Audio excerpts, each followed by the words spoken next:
These cheesecloth ghosts are so cute and easy to make. They do require drying time overnight, so plan for that when making this craft. To start, you'll need some kind of round object. I used wooden balls and water balloons. You could use foam balls or tennis balls. Really, anything round you can find, it can work.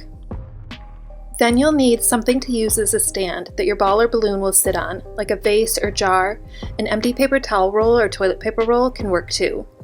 I wanted my ghosts to be different sizes, so I used different size round objects and different size jars. Set your round objects on the tops of the jars. Then cover them with plastic wrap. This will keep them from sticking to the cheesecloth and keep them from getting ruined by the glue.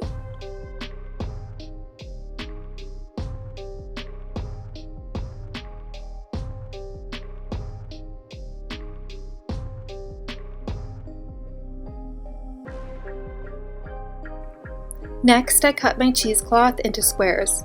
I linked this cheesecloth that I used below. I liked the off-white color that it has and that it's a fine mesh, so it seems like thicker material. I liked how the ghost looked with the cheesecloth doubled, so I cut my squares large enough to fold over. You'll want to check the size as you're cutting to be sure it's long enough to drape over the jars and pull a little around the bottom. The bottom will keep the ghost standing, so make sure the fabric is long enough. You'll need glue, like Elmer's glue or Mod Podge for the next part. I had a large container of Mod Podge, so that's what I used. You'll need water, a bowl or container to pour the glue into. I used a clean takeout container, and something to stir it with, and I just used a wooden skewer for this. You'll need a surface to place the ghosts on to dry. I used a cutting board and a baking sheet so I could move them out of the way if I needed.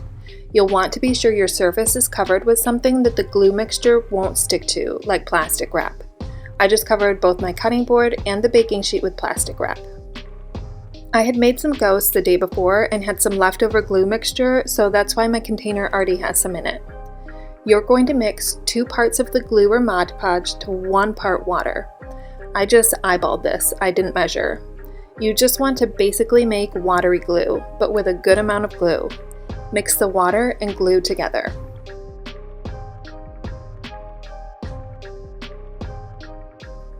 Next, I took a cheesecloth square and dipped it into the mixture, making sure to thoroughly saturate it.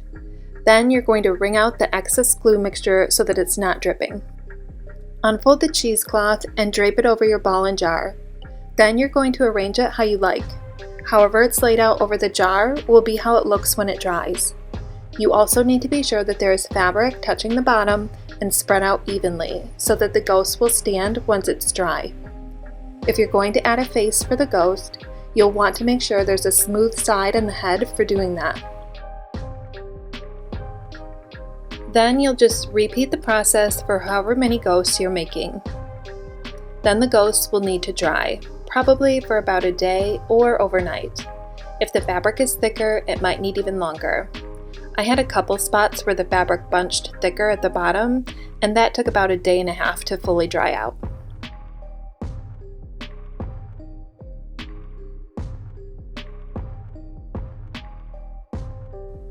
Once the cheesecloth is dry, it will stiffen and you can remove the ghost from the jar. You may need to peel out the plastic wrap, and in my case the balloon, but they should come away with some gentle tugging and not tear at all.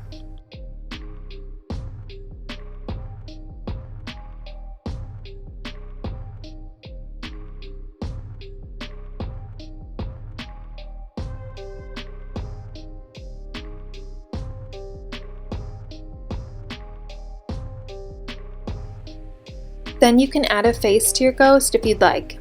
I like the way it looked using a Sharpie, but you could use paint or even glue on some felt eyes.